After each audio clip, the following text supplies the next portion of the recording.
Lisa Gunther, editor of Canadian Cattleman, and I'm here today with Kelly Sidoric, who's a regular columnist. Her column is Depth of Field, and she's going to tell us a little bit about what she's got lined up for us in the September issue. Thanks, Lisa. The subject for the coming up issue is about negotiation, and I reference a book that was written by William Ury on Getting to Yes is the name of the book. And he's a master negotiator and has quite a lot of credentials and experience. But I thought there was so many important points that can relate to us, on a larger societal level, but also, for those of us in the livestock industry and even in our family businesses, that there's some key points. And one of the things that he talks about is to not bargain over positions. And also, as we get into the methodology of it, separating the people from the problem and focusing on interests and not positions. And I think that's really relevant, and we're trying to, one thought that comes to mind is the consumer urban rural connection. How are we doing that together, where initially we really want to go take a role of, well, their position is this that might be anti to what we're trying to do as producers.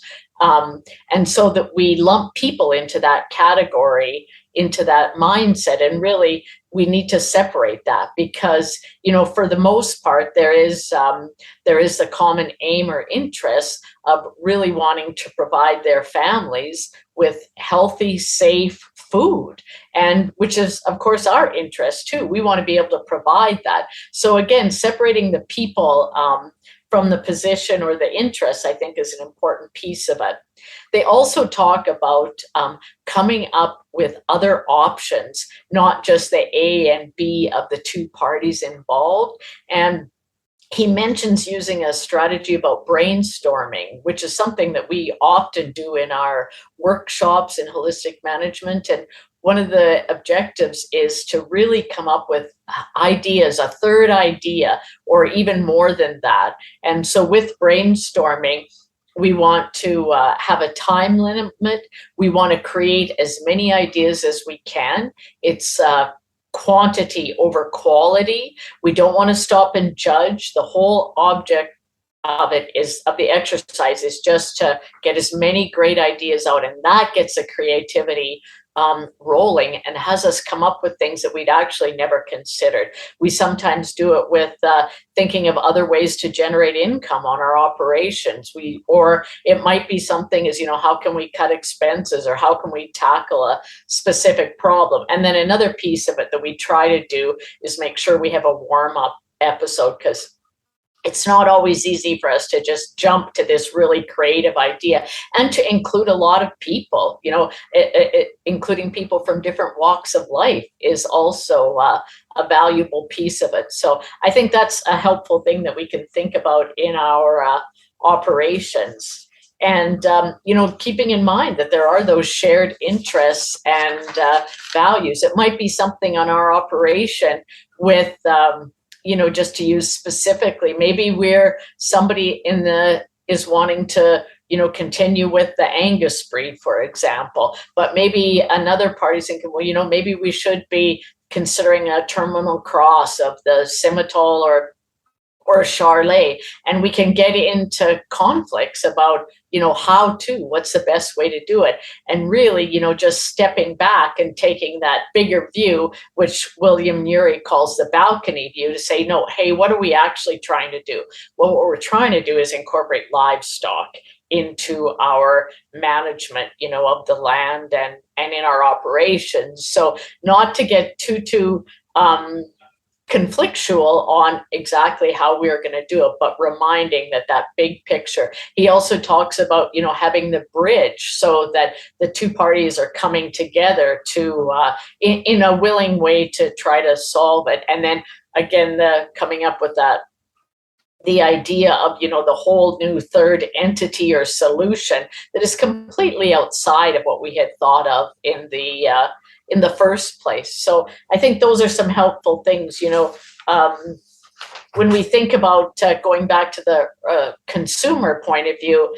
in a conversation with Dawn Notto, who's a respected stockmanship person, she was suggesting that, maybe we come up with ideas for a thank the farmer campaign, thank the rancher, thank the producer. But she took another view of it. What about if we had a thank the consumer campaign?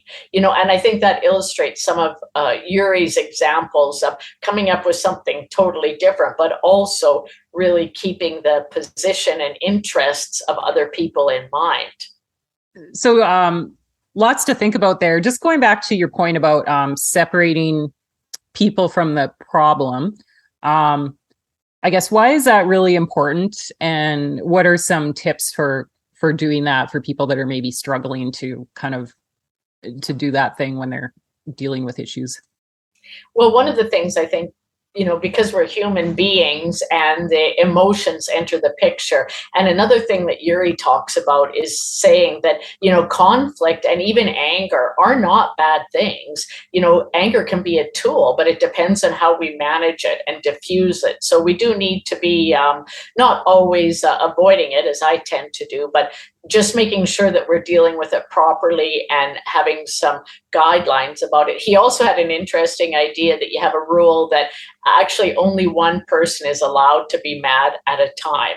So when somebody needs to diffuse, and he talks about it in that way, that, that's totally fine, but it can't be the whole gang that goes down that pathway. So, there's one little example of, I think when we're realizing that, it's the situation that might be causing the conflict. It's actually not the individuals, and sitting back. And sometimes, in our family businesses, that might even mean taking a break and regrouping. So I think there's a lot of different strategies that can really help, and to not take things personally, because most of the time they're not, and to have some higher level conversations about, what is the common vision? What are we actually aiming for in this situation? Great. Well, you are going to be covering this in your Depth of Field column in the September issue, but for people that want to learn a little bit more about these techniques, where should they go for more information? Well, if you Google any William Ury, and that's URY, there's lots of information. He's, in addition to being a negotiator himself, he's also developed the Harvard Negotiation Project, and there's a lot of good resources in checking that out, as well as a number of podcasts. He's been a guest on a number of them, and I think those are all valuable resources for people. Great. Well, thanks a bunch, Kelly, and look forward to talking to you for the next issue. Okay. Thanks, Lisa.